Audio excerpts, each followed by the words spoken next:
Hello everyone. In the last class we were discussing about the conductors and the insulators. So now let us see the convection. Convection is nothing but the flow of heat in the water. So now let us see that. So for this one we have to take a round bottom flask. Okay. So we have to take a round bottom flask.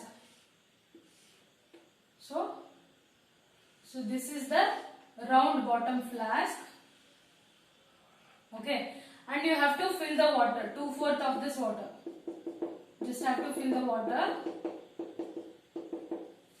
Once you fill the water, place it on a tripod stand or any stand that can hold this, so that you can heat it from the below of this bottom of this flask. Okay, so first you have to just make some arrangement that it can, okay, so it should stand on the tripod or some stand. It have to fix on the stand so that you can heat that water from the below. Okay, so this is the candle and you have to heat the water. Okay, so and place a potassium permanganate. Potassium permanganate is nothing but the, when you place that potassium permanganate, when you drop the potassium permanganate in the water, it just gives the color to the water. Okay, it is just for a coloring of the water. So heat the water using candle. So you have to heat this water using this candle. Now, when the water is heated, when the water is heated, at the middle of this flask, first the water will get boiled from here. Okay, water will get heated here only in the middle of the flask. Why? Because the flame is exactly middle of the flask. So this water will become heat. Okay, this water temperature will increase slowly. So, and once this water temperature is increased slowly, it starts rising up. Okay, this water will rise up. So all the heated water will rise up, and this cold water will be there. No, this cold water will gradually comes down. So this cold water gradually comes down from sides of the flask. Okay, once the water gets heated here at the middle of the flask, it just rises up. The water heated rises up, and the remaining cold water will be there. No, it will gradually come towards the middle of the flask where the flame is there. Okay, gradually the cold water will flow down and the heated water will rise up. So this is the procedure of the water heating. Okay, this is exactly how the water gets heated, and this procedure is called as convection. Okay, this procedure is called as convection. Okay, so this mode of heat transfer. So this is the mode of heat transfer. How exactly the heat transfer takes place in the water. This is called as a convection. Similarly, we have air convection. So this is the water convection, right? So this is the procedure how the water gets heated. Okay, so this procedure is called as convection, right? So this is in the water. This heating takes place in the water. Now let us see the heat takes place in the air. So in the air, how can we check? Just take a candle, lighten it up.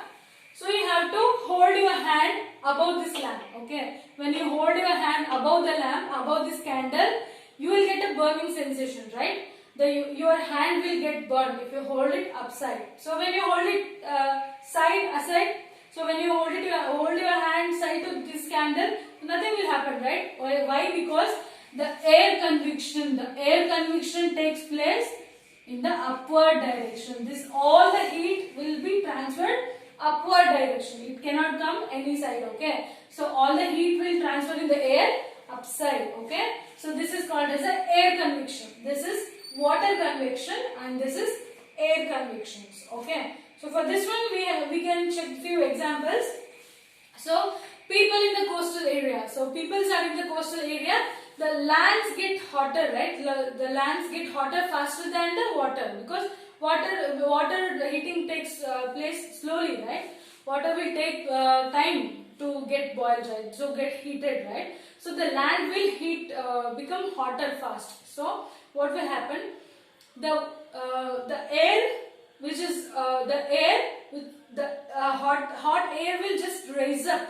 Okay, the hot air will just rise up and it rushes towards the sea. Okay, and the cold air will be there in the sea will rushes towards the land. So why this procedure is taking place? Because we know that, right?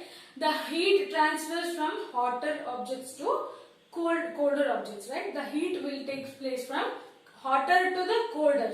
So once the land gets heated, the air will rise up, the hot air will rise up and it rush towards the sea, and the colder air will be there in the sea, it will rush towards the land. So air from the sea is called as sea breeze. So we call that as a sea breeze. The air from the sea, we will call it as a sea breeze. So at the night time it is exactly opposite. Okay, the water cools down more slowly than the land.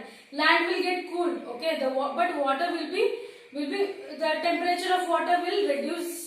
Okay, will decrease, but it will take time, right? So at the night time, water cools down more slowly than the land. So cool air from the land will rushes towards the sea, and the hot air will be there in the sea. No, it rushes back towards the land. So the cool air from the land moves towards the sea, and it is called as a land breeze. Okay, so this is called as a land breeze, and the air from the sea called as a sea breeze. Air from the land is called as a land breeze. Okay, so this is one example, and one more example is what?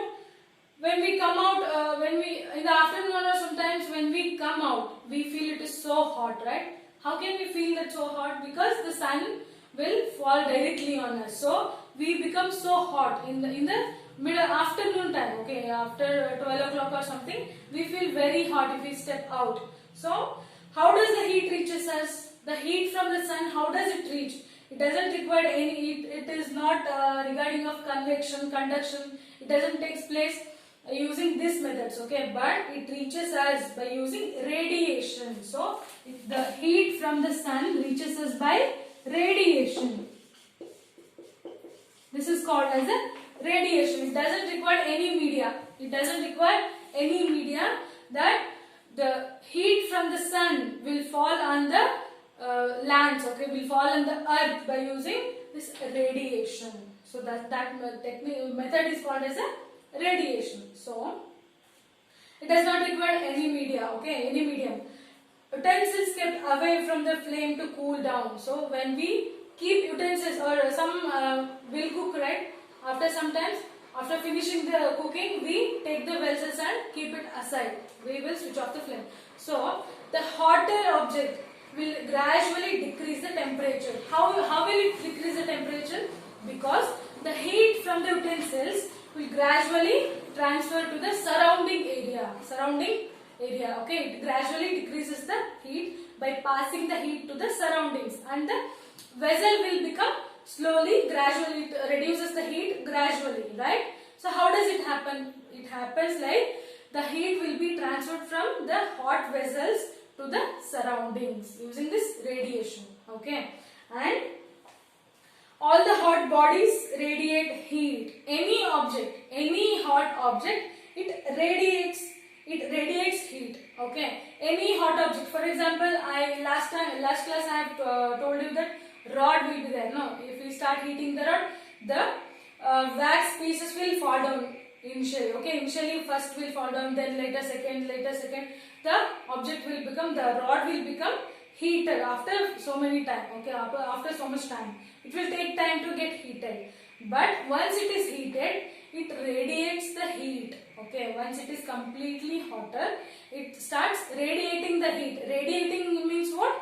The hotter object, it gives the hotness to the surrounding, and that object will gradually decrease the temperature of its own. Okay, so that is the radiation. Even our body too. So okay, even our body will have some temperature, right? Our body is having some temperature. When it is in the rainy or winter season, our body hotness will be transferred to our surroundings, and the surrounding coldness will come to our body. Then in that case we feel so cold, right, and we start wearing sweaters and all. So because of this radiation, our body heat will be transferred to the surrounding, because our surroundings will be very cold during the rainy and winter season. So that the coldness will come to our body, and our body temperature gradually gives the radiate the temperature to the surrounding. Then we feel the coldness, right? Increasing heat means due to absorbs, okay? Increasing in the heat, heat, okay? When we start heating something, for example, I have a rod. This is an iron rod, okay? When I start heating this one, it gradually absorbs the heat, okay? It gradually absorbs the heat. Then this rod will become heated. So when the body is very heat, increasing in the temperature means it is absorbing the heat, okay? When the heat falls on some object, a part of a heat is reflected, absorbed and transmitted. For example, if any heat falls, so I told you, right, when I heat this, when I start heating this, some of the heat will be reflected. What do you mean by reflected? Reflected means that this heat will be transferred to the surroundings. So this is called as a reflection. And some it is absorbed. So this will absorb the heat, then this will become heater, right? So then this rod will become heater. So, and it also transmits. Transmit means what? When this is completely hot, when this rod is completely heated at its maximum temperature, this will transmit the heat to the surrounding, okay? If any heat falls on object, it does the three things. One is reflection, reflecting the heat, absorbing the heat, and it will transmit the heat also, okay? Now, the kind of clothes we wear in the summer and winter are very different, okay? The kind of clothes we wear on summer and in summer and winter is very different. So light colored clothes in summer, we will wear the almost light colored clothes in the summer and dark colored clothes in the winter. Why this procedure we have to follow? For this one we have one example, and so now I have to take two beakers. So first I have to take two beakers, okay? So I am taking two beakers. I have to fill the cold water first, okay? The normal water, room temperature water, I have to fill it. The first beaker, it should be painted black. It should be painted black color, and the second beaker should be painted white color. It should be painted white color and this should be black, okay? This is normal room temperature water, and take these two beakers and keep it in a keep it outside, okay, outside of your house. Keep it in a sun. So gradually the temperature of the water will increase, right? And when you compare both this water, the black beaker water, the temperature will be higher than the white color one. This temperature will be higher than the white color one. Why this difference is because the black color, it absorbs the heat very much, and this white color will reflect the heat, okay? It doesn't absorb, okay? White color doesn't absorb the heat. The black color, it absorbs the heat so quickly, okay? And white color, it absorbs the heat but not like black color, okay? So not as much as black color it is absorbing. So this water, this beaker water will be higher, having higher temperature than comparing to the white color. Similarly, we can do vice versa. So take two beakers, the same beakers, black and white one. So take these two. Now you have to fill the hot water in these two, okay? So when you fill hot water in these two beakers and keep it in a room, keep it in a room, okay? Dark room. You have to keep these two vessels in a dark room. So when you keep these two beakers in a dark room with the hot water, the black color beaker water temperature will be there, while the white color temperature will gradually decrease. will decrease faster than this black color one. Why? Because this black color will be absorbing the heat and it doesn't reflect much, and but white color beaker will reflect the heat, and the hotness of this water will decrease.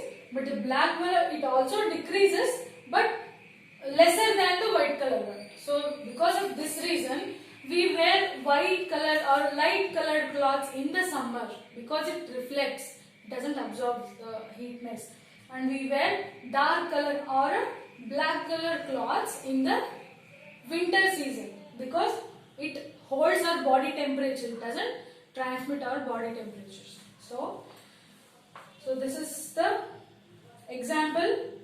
So in winter we use woolen cloths also, right? In winter we use woolen cloths, and it is a poor conductor of heat. Woolen is a poor conductor of heat, and there is a air trapped in between the wool fiber. So wool fiber, this is the wool, we get it from the animal, right? We get it from the sheep, and in the wool fiber there are some air traps. Air traps will be there in the woolen, so that it prevents our body temperature. It doesn't allow to transmit our body temperatures.